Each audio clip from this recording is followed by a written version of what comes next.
अस्सलामुअलैकुम। हिकमत ऑनलाइन के साथ हकीम अबू बकर भट्ट का आपको सलाम। आज का टॉपिक है हैज़। हैज़ है क्या? बेसिकली जब कोई खातून बलूगत की उम्र को पहुंचती है या जवानी के अयाम को पहुंचती है तो महीने के मखसूस अयाम में उसे खून आता है, जिसे इंग्लिश में मेंसेस और तिब्बी ज़बान में हैज़ कहा जाता है। आम तौर पर पाकिस्तान में जब कोई लड़की 13-14 साल की उम्र को पहुंचती है तो उसे हैज़ का खून जारी हो जाता है।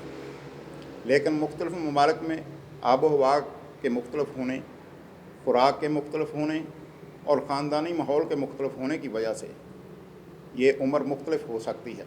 बांग्लादेश में 9 साल, पाकिस्तान में 12-13 साल और बाद ममालिक में 16 से 18 साल की उम्र में भी ये देखा गया है। हैज़ जो है हर औरत को 22 दिन से लेकर 24 दिन, 28 दिन और बाद को 32 दिन के बाद भी आता है।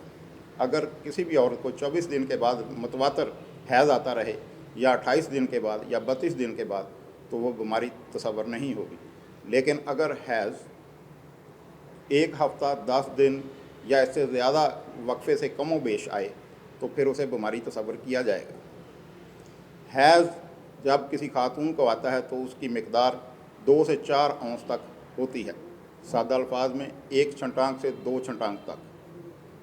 अगर इसकी मिकदार कम हो या ज़्यादा हो जाए तो फिर बीमारी तसव्वुर होगी। हैज़ के जो बहुत सी मसाइल हैं उनमें आजकल एक कामन बीमारी आम तौर पर देखी जा रही है, वो है कमी हैज़ की। किसी औरत को जब कम हैज़ आता है या उसकी मिकदार कम होती है तो हम उसे कमी हैज़ कहते हैं। कमी हैज़ असल में 2 वजूहात की बिना पर होती है। तिब्बी नुक्ता नज़र से या तिब्बे साबर के मुताबिक कमी हैज़ 2 वजूहात, एक असाब और एक गुद्दी हैं। जब रहम के असाबी पर्दों में तहरीक होती है तो अज़लात अपना फ़ेल कम कर देते हैं या बहुत हद तक छोड़ देते हैं, जिसकी वजह से हैज़ में कमी हो जाती है, जिसकी वजह से औरतों में हमल नहीं ठहर पाता और औलाद उन्हें हासिल नहीं हो पाता। जब भी असाबी तहरीक की वजह से हैज़ में कमी हो तो उसकी कुछ अलामात होती हैं जिनकी वजह से ख़वातीन ये पता लगा सकती हैं कि उन्हें क्यों हैज़ की कमी है। सबसे पहले अपने चेहरे के रंग को देखें।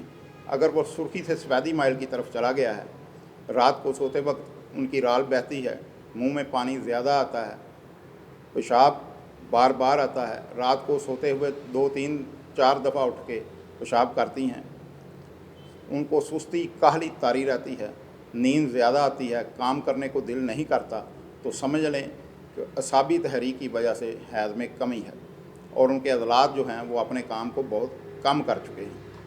लिहाजा ऐसी सूरत में सबसे पहले उन खातून को चाहिए कि अपना खुराक को ठीक करें। तमाम ऐसी अशिया जो जिस्म में वाई का बायस बनती हैं या सर्दी पैदा करती हैं, रतूबत लेके आती हैं, मसलन ठंडे मशरूबात, मसलन आप खरबूजा, तरबूज, आड़ू, चावल और इस जैसी अशिया उनका इस्तेमाल बंद कर दें। उसे चाहिए कि फ़ौरी तौर पर चने की दाल, बड़ा गोश्त, ओजरी, कलेजी और करेले, इसके अलावा पालक और ऐसी अशिया जिनसे अज़लात में तहरीक पैदा होती है उनका इस्तेमाल बढ़ाए। उसके साथ दवाई को इस्तेमाल करें। अगर असाबी तहरीक की वजह से कमी हैज़ की बीमारी है तो उसे चाहिए कि 3 तोला जलवतरी, 2 तोला दालचीनी और 1 तोला लौंग पीस कर अपने पास रख ले और आधा ग्राम पानी के साथ दिन में 3 दफ़ा इस्तेमाल करें। चंद दिन के इस्तेमाल से इंशाअल्लाह ताला कमी हैज़ की जो असाबी तहरीक से है बीमारी ख़त्म हो जाएगी। इसकी दूसरी वजह रहम के गुद्दी पर्दों में सोजिश है। जब ऐसा होता है तो हैज़ की कमी हो जाती है, लेकिन इस हैज़ की कमी में एक बुनियादी और वादा फ़र्क असाबी हैज़ की कमी से ये है कि इसमें दर्द होगा, जबकि असाबी तहरीक में जो कमी हैज़ होगी उसमें दर्द नहीं होगा। दूसरी इसमें अलामात जो होंगी, पाँव जलेंगे, हाथ में जलन होगी, जिस्म में गर्मी आएगी, सर में दर्द होगा, आपकी जो टांगें हैं वो बोझर हो जाएंगी, कमर के निचले हिस्से में दर्द होगा, नाफ के निचले हिस्से में आपको दर्द होगा, मुंह कड़वा होगा, खाने को दिल कम करेगा और चिड़चिड़ी हो जाएगी, टेंशन होगी, बेवजह लड़ने को दिल करेगा। अगर ये अलामात हों तो आप समझें कि आपको जो कमी हैज़ है वो रहम के गुद्दी पर्दों के सोजशनाक होने की वजह से है। इस सूरत में आप गर्म चीज़ों का इस्तेमाल बंद कर दें।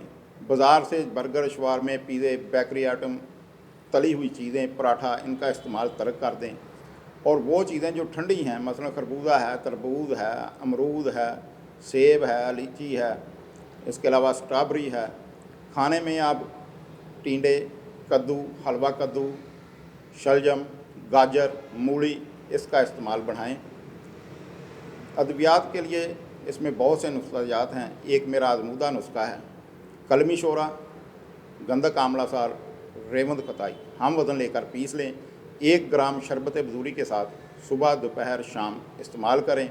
इंशाअल्लाह ताला महीने 1.5 महीने में आपकी ये बीमारी मुश्किल जाती रहेगी। ख़वातीन में हैज़ के मुतल्लिक़ एक और बीमारी तंगिए हैज़ है। आम तौर पर ख़वातीन इसमें बहुत बड़ी गलती करती हैं। वो घर में खुद अपना इलाज करने की कोशिश करती हैं। उनका ख्याल है कि उन्हें अगर खुलकर हैज़ आ जाए तो उनकी ये बीमारी ख़त्म हो सकती है। उसके लिए वो हैज़ और अद्वियात लेना शुरू कर देती हैं, जिससे मसला बिगड़ जाता है। आम तौर पर देखा गया है कि ख़वातीन इस बीमारी में मुआलिज के पास जाकर उसे वजह नहीं बताती और ये कहती हैं मुझे हैज़ पर चीज़ दे दो, मेरा हैज़ बंद हो गया है।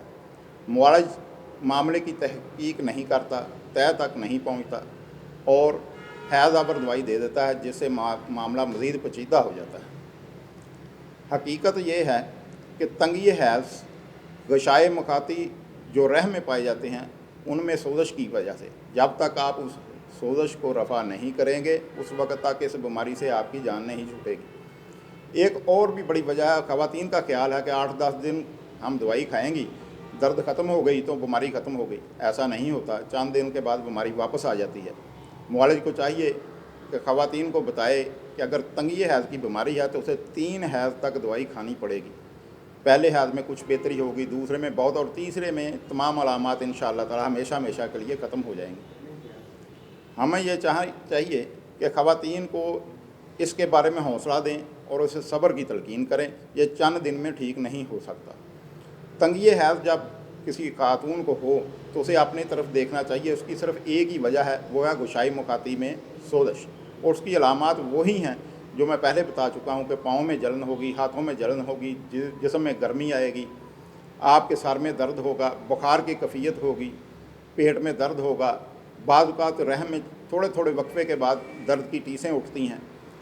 पहले दिन हैज़ बड़े आराम से आहिस्ता आहिस्ता हल्की तकलीफ़ के साथ आता है, दूसरे दिन शदीद तकलीफ़ होती है और तीसरे दिन बाज़ औक़ात इस हद तक तकलीफ़ बढ़ जाती है कि खातून खाना बाथरूम में भी बैठने से कासर हो जाती है। बाज़ ख़वातीन इस दर्द की शिद्दत से गशी का शिकार हो जाती हैं और बेहोश हो जाती हैं। अगर ऐसा मामलात हों तो घबराना बिल्कुल नहीं चाहिए। टाइम लगेगा लेकिन इंशाअल्लाह ताला अल्लाह शिफा दे देगा। सुहागा 7 तोले, मलट्ठी 7 तोले और रेवंद खताई 10 तोले, इसे पीस लें।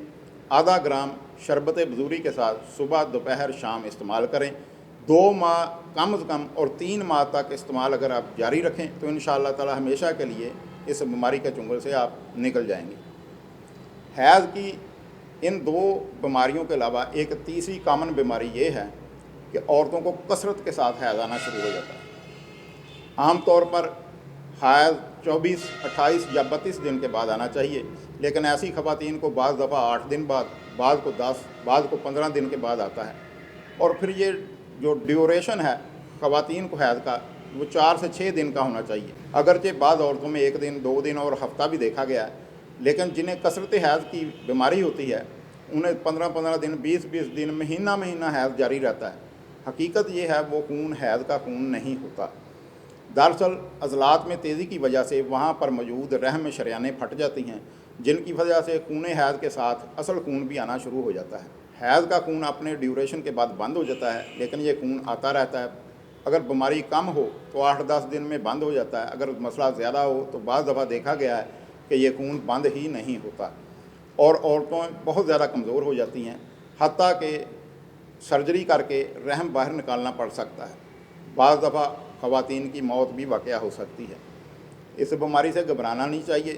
سب سے پہلے احتیاطی تدابیر اختیار کریں، تمام بیکری آئٹمز بند کر دیں، برگر شوارمے کا استعمال ختم کر دیں، تلی ہوئی چیزیں بند کر دیں، وہ چیزیں جو خشکی پیدا کرتی ہیں دہی لسی اسے بند کر دیں۔ پھر اس کے بعد آپ کسی اچھی مولد سے رابطہ کریں۔ اگر تو آپ سمجھ چکی ہیں کہ آپ کے جسم میں واقعہ ہی کثرت حیض کی بیماری ہے تو اس کے لیے ایک بہت اعلیٰ پائے کا نسخہ ہے جو میں اپنے مطب میں استعمال کر رہا ہوں، اور مجھے کبھی اس نے مایوس نہیں کیا۔ زنجبیل 5 تولے، نوشادر 2.5 تولے، کالی مرچ 1 تولا، ہلدی، ملٹھی اور سونف 3 تولے، یہ سب کو پیس کے رکھ لیں۔ 1 گرام نیم گرم دودھ کے ساتھ صبح دوپہر شام استعمال کریں۔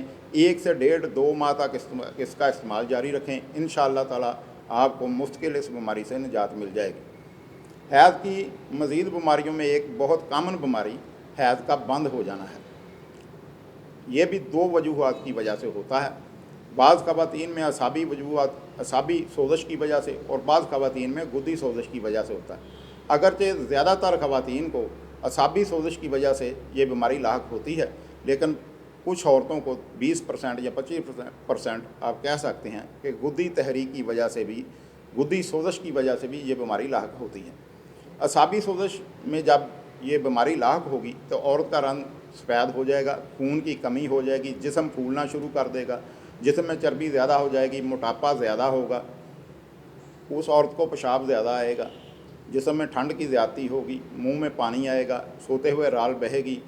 جب وہ پکانے کے لیے صبح جائے گی تو ایک ہی دفعہ، اگرچہ اسے قبض نہیں ہے، پکانا پتلا ہے تو اجابت نہیں ہوگی، اسے 2 3 4 دفعہ باتھ روم میں جانا پڑے گا۔ اگر یہ علامات آپ میں پائی جاتی ہیں تو آپ سمجھ لیں کہ آپ کا حیض اعصابی تحریک کی وجہ سے بند ہے۔ اس کے لیے آپ دار چینی، جلوتری، لونگ، یہ میں پہلے بتا چکا ہوں نسخہ۔ دار چینی 3 تولے، جلوتری 2 تولے اور لونگ 1 تولا، اس میں مصبر کا 1 تولا اضافہ کر لیں اور چنے کے برابر گولیاں بنا لیں۔ اب یہ گولیاں صبح دوپہر شام پانی کے ساتھ استعمال کریں۔ تمام ٹھنڈی، خاص کر چاول سے پرہیز کریں۔ ٹھنڈی اشیاء، دودھ کا استعمال بند کر دیں، اور بیسن اور بیسن سے بنی ہوئی اشیاء، تلی ہوئی اشیاء، اچار، اس کا استعمال بڑھائیں۔ کریلے استعمال کریں، اس کے لیے پالک استعمال کریں، بڑا گوشت، برالر کا گوشت استعمال کریں، اور وہ اشیاء جو خشکی پیدا کرتی ہیں جسم میں، تاکہ عضلاتی ٹیشوز میں تحریک پیدا ہو اور حیض خون جاری ہو سکے۔ دوسری وجہ اس میں گدی تحریک کے تحت حیض کا خون بند ہو جانا ہے۔ گدی تحریک کے تحت جب خون بند ہوتا ہے تو غشائے مخاطی میں سوزش ہوتی ہے، جس کی وجہ سے یہ مسئلہ پیش آتا ہے۔ عام طور پر معالج کے پاس جب کوئی بھی خاتون جاتی ہے تو اس میں تفریق نہیں کرتا، وہ 80% کو دیکھتے ہوئے اسے حیض آور دوائی دے دیتا ہے جو عضلات میں تحریک پیدا کرتی ہے، جس سے معاملہ حل نہیں ہوتا۔ پہلے معاملے کی حل تک پہنچنا چاہیے۔ جس خواتین کو معاملہ ہو وہ اپنی علامات کی طرف توجہ دے۔ اگر اس کے پاؤں میں جلن ہے، پیشاب جل کے آتا ہے، پخانے میں جلن ہے، ناف کے نیچے درد ہوتی ہے، رحم میں ٹیس اٹھتی ہے، آپ کو بخار کسی کیفیت رہتی ہے، منہ کڑوا ہے، آنکھوں میں جلن ہے، سر میں درد ہے، ٹانگیں شل ہو جاتی ہیں، تو آپ سمجھیں کہ گدی تحریک کی وجہ سے حیض بند ہے۔ اس کے لیے آپ کو ٹھنڈی اور وہ چیزیں جو رطوبت پیدا کرتی ہیں، خربوزہ ہے، تربوز ہے، آڑو ہے، امرود ہے، کیلا ہے، ملک شیک کا استعمال زیادہ کریں، دودھ کا استعمال زیادہ کریں، گرم چیزوں سے بچیں۔ جب آپ یہ کر لیں اس کے بعد دوائی استعمال کریں، انشاءاللہ تعالی بہت جلد آپ کو شفا ہوگی۔ دوائی کے لیے ایک نسخہ ہے کہ آپ گندک آملہ سار، ریوند کھتائی، کلمی شورا اسے پیس لیں، اس کے ساتھ ریوند کھتائی، ہلدی اور ملٹھی ہم وزن یہ علیحدہ سے پیس لیں۔ اب 1 چنے کے برابر جو بعد میں نسخہ بتایا اس میں سے صفوف لیں، اور 1 گرام پہلے میں سے صفوف لیں اور شربت بذوری کے ساتھ استعمال کریں۔ انشاءاللہ تعالی مہینے کے اندر اندر آپ کا مسئلہ حل ہو جائے گا۔ ناظرین، سکرین کے نیچے فون نمبر چل رہا ہے، اگر کوئی مزید معلومات کے لیے رابطہ کرنا چاہے تو ان نمبروں پر رابطہ کر سکتا ہے۔ انشاءاللہ تعالی آپ کے سوالات کے جواب اگلے پروگرام میں دیے جائیں گے۔ इन्हीं अल्फाज के साथ आज का मौजू इख्तिताम को पहुँचा। इंशाअल्लाह ताला अगले प्रोग्राम में किसी नए टॉपिक के साथ आपसे मुलाकात होगी। उस वक्त तक के लिए अल्लाह हाफ़िज़। कॉर्डर की वीडियोस देखने के लिए हमारे चैनल को सब्सक्राइब कीजिए और बेल आइकॉन को क्लिक कीजिए ताकि आप हमारी नई आने वाली तमाम वीडियोस देख सकें।